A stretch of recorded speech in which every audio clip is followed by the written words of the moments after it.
Hello, I'm Greta Tita Gita Mayor. Thank you so much for subscribing this channel.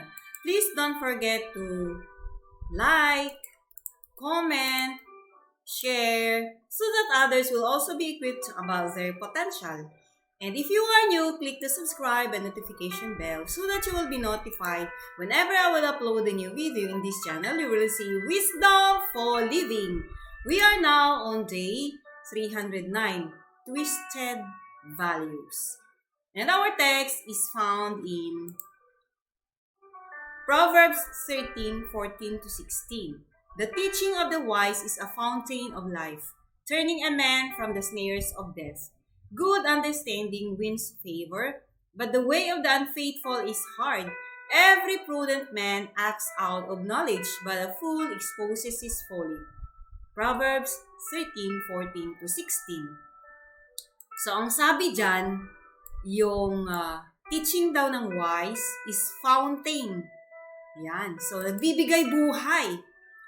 Turning a man from the snares of death. Good understanding wins favor. So, ganun kahalaga yung knowledge. It makes us wise also. It gives us understanding, and it will equip us so that we will not become ignorant. So, kaya mahalaga na wag nating i-neglect ang knowledge, pakikinig ng salita ng Diyos, na kung saan tinuturo yung truth, yung original idea about our potential, about our purpose. So, kaya kailangan ay wag mong i-neglect. Kasi kapag hindi, magiging mapiktuhan din yung iyong values. Kagaya ng sinasabi man dito na isa pang verse from the Bible, so many of us ignore the knowledge of God and His will. Our ignorance of God's will and His ways has twisted our world.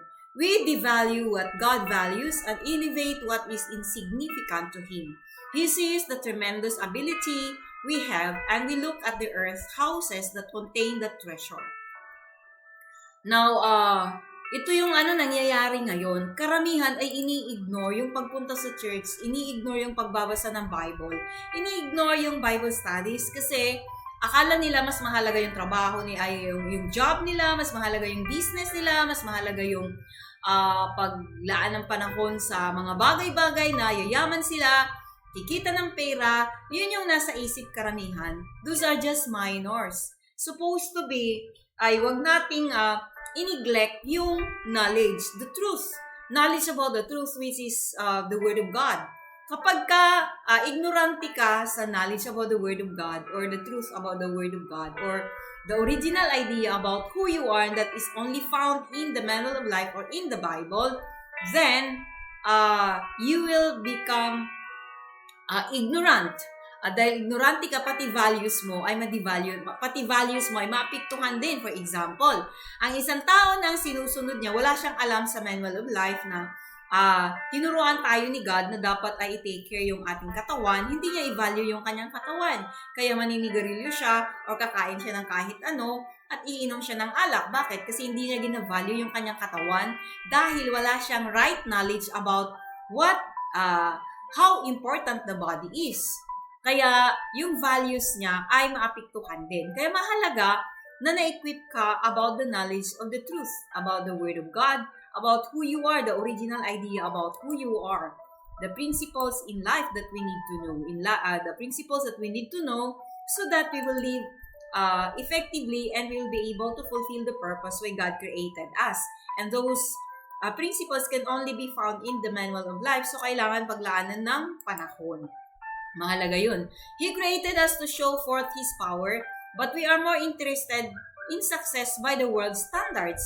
He affirms our ability to tap into His wisdom, but we make decisions based on the information we receive from our physical senses and our education.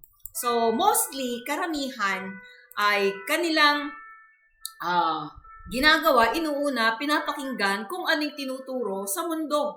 Yung hindi biblical principle. Ang sinusunod ay mga unbiblical principle. Mas magaling pa ba sila sa ating tagapaglikha? The Bible is the manual of life na binigay sa atin ng ating manufacturer. para mamuhay tayo. Siya nakakaalam ng layunin niya, bakit tayo nabubuhay sa mundong ito. At doon ang kanyang basihan, ang basihan ng kanyang paglagay ng ating galing, potential at gift, personality ay sa kanyang purpose. So pag di natin alam, ignorante tayo. Akala mo mas magaling pa yung mundo na nilikha niya. Mas magaling yung ating manufacturer because He is the one who created us. So mas alam niya kung ano tayo. At yun ay makikita yung original idea niya about us, makikita yung original plan niya about us, makikita yung kanyang purpose about us in the manual of life. At doon niya rin nilagay yung mga guidelines, anong ating gagawin, anong do's and don'ts, ano yung mga principle, para sigurado na ikaw ay magtagumpay. So, nakasulat yun sa manual of life, but many times, ay mas magaling pa tayo sa ating tagapaglikha. Pinapakinggan pa natin yung mga hindi alam kung ano yung mga biblical principle. So, dapat ay ang sundin mo kung anong sinasabi sa salita ng Diyos. So, bawat isa sa atin, kailangan ay maglaan tayo ng panahon para alamin. So, ito yun. He created us to show forth His power. Yun yung kanina, di ba? Nilikha niya tayo para ipakita yung kanyang kapangyarihan. At mas interesado pa tayo sa success na sinasabi ng mundo, not our world standard. Now, ibig sabihin, sundin natin na standard, the biblical standard, not our own standard. Not our own, the world standard, but the standard of the Bible. Kung ano yung success. Ano yung success sa harapan ng Diyos? Ano yung success ayon sa sinasabi ng Bible? That is fulfilling the reason for your existence. Ibig sabihin, maging successful ka lang kung tinutupad mo ang layunin ng tagapaglikha. Bakit ka naman nandito sa mundo ito? Kasi kapag hindi ka maging successful. Kagaya ng isang cellphone, lagi nating ini-illustrate itong cellphone na ito. Kapag hindi ito nagamit ayon sa layunin ng tagapaglikha ng manufacturer, it means this cellphone fails. So, ganun din tayo. Pag dito magamit pang communicate, wala na itong silbi sa nagmamayari na kung saan gusto niyang pang call. Or yung manufacturer ay i-recall niya kasi hindi niya rin ilalabas sa market kapag hindi nag-function according to the purpose, to its purpose, to His purpose. So, ganun din sa atin, maging successful tayo kapag tinutupad natin yung layunin, bakit tayo nandito sa mundong ito. So, yun yung standard ng success. At yun dapat yung ating sundin, hindi yung standard ng mundo. And the principles that we are using must not be the worldly principles, but the biblical principle. Tinatawanan natin yung salita ng Diyos, ninineglect natin na yun yung katotohanan dapat. Mas magaling pa ba ang philosophers, ang sociologists, ang mga anthropologists? They are just the creation, na nilikha din sila ng ating tagapaglikha, na nagsasearch din sila. So, sinong may karapatan na magsabi kung sino ka, ano ka? Of course, the manufacturer. At saan yan makikita? From the manual of life. So, if you neglect to study the Bible, if you neglect to attend the church, if you neglect to attend the Bible study, you are neglecting knowledge. So, kaya dapat paglaan natin ng panahon. So, our poverty of knowledge. Karamihang mga tao, naging ignorante sila sa manual of life kasi nga ayaw paglaanan ng panahon, di-neglect. Our poverty of knowledge is revealed by our inability to fulfill God's potential on our own. We live aimlessly without purpose, fleeting from one thing to another and never accomplishing anything. Such life is a waste of time without sense of purpose. We are like stillborn babies. So ayan, napaka-clear na sinasabi rito sa slide na ito na maraming mga tao that they are living in poverty of knowledge. Ibig sabihin, maraming mga ignorante, maraming mga tao na maraming mga educated, professional, master, doctorate, pero yung mga principles sa salita ng Diyos ay hindi alam. At kung ano-anong mga pinaniniwalaan, for example, yung nakilala ko na isang lawyer, isang doctor, na kung saan yung kanilang pinaniniwalaan ay mga superstitious belief, which is not in the Bible. So, kung maririnig mo ikaw na you know what is the Bible, matatawa ka lang. Bakit? Kasi hindi naman totoo yung kanilang pinaniniwalaan, yung kanilang mga sinasabi. For example na lang, huwag kang magwawali sa loob ng bahay kasi kapag binalis mo yan, lahat ng kayamanan mo ay lalabas. So, tatawanan ka lang yan. Now, it's very important for us. Doesn't mean that you are professional, ay alam mo na, hindi ka ignorante. Ang ano doon is, if you do not take time and give time to study the Bible, the manual of life, the principles there that is written, then you are still ignorant. So, mahalaga na paglaanan natin ng panahon, huwag mong i-neglect. Na kung saan, pag nalaman mo yung purpose mo sa buhay at ano yung purpose ng potential mo, hindi mo sasayangin yung buhay mo.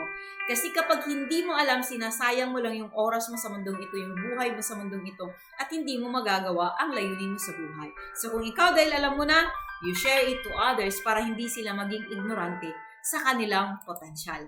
Hindi sila maging ignorante kung ano yung dahilan bakit sila nandito sa mundong ito. It's your responsibility to share to them. So your potential will be wasted if you do not allow God to cleanse your sight and redirect your values. Then you can escape this purposeless existence. This occurs as you become aware of the world's standards and compare them carefully with God's. You may be surprised by what you find. Now, each one of us, dapat ang sundin natin ay hindi yung standard ng mundong ito.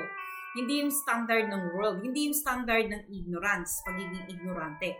But the standard of the manual of life, kasi yun yung ating dapat na sinusunod.